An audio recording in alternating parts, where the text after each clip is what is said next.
batandukanye bari hano mu muhana wa Arizona ndi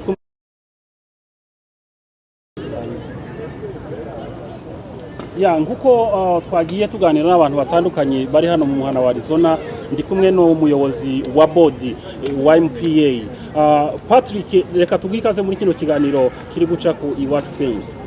Murakoze cyane. Uyu munsi turi hano muri Arizona ari nawo muhana utuyemo, twaje kwamagana leta y'u Burundi ku bikorwa bibi iri gukora, uburyo imbonera kure uyu munsi zigose abanyamurenge aho mu binembwe nta muntu ushobora gusohoka. Ndagira ngo noneho nk'umuyobozi wa board y'amahoro utanga ubutumwa ku baturage muyoboye andi ma state atahiwe gukora kino gikorwa, ubutumwa no bushobora kuba.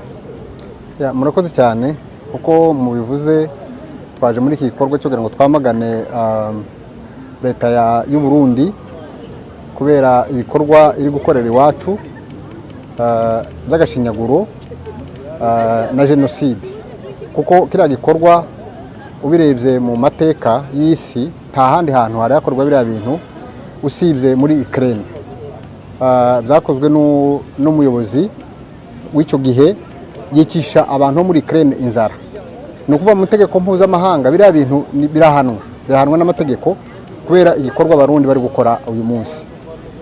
Uyu munsi rero cyatumye tuza hano ni ukugira ngo tuze kugaragariza amahanga, tuze kugaragariza isi, tubabwira ngo nibahaguruke bumve umubabaro wacu, bumve ibyo turi gusaba kugira ngo bari abantu bacu bareke kwicwa n'inzara, kuko genocide hari genocide ikorwa ahabaye za genocide nyinshi, ariko iriya yo iteye ubwoba kubera kwicisha abantu inzara. Ubu rero uyu munsi twaje hano kugira ngo tubashe kugaragaza uwo mubabaro wacu, tunabwire n'isi ibibazo biri iwacu, hanyuma tunakangurira n'andi ma state.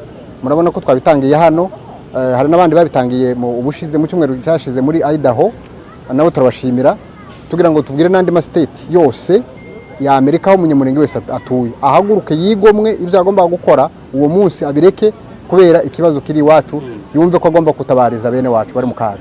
Urakoze. Wenda ikibazo dusoza, hari turacafite abanyamurenge bamwe bagihakana yuko nta bwicanyi buri gukorerwa iwacu. Hari abavuga ko abafite narrative ivuga yuko ibica abarundi barimo abanyamurenge bari secured, kuba ibica abanyamurenge barimo leta y'u Burundi ikontrola bikuyeho yuko abanyamurenge bari mu minembwe babayeho nabi. Hari abantu bagihakana yuko nta bwicanyi turi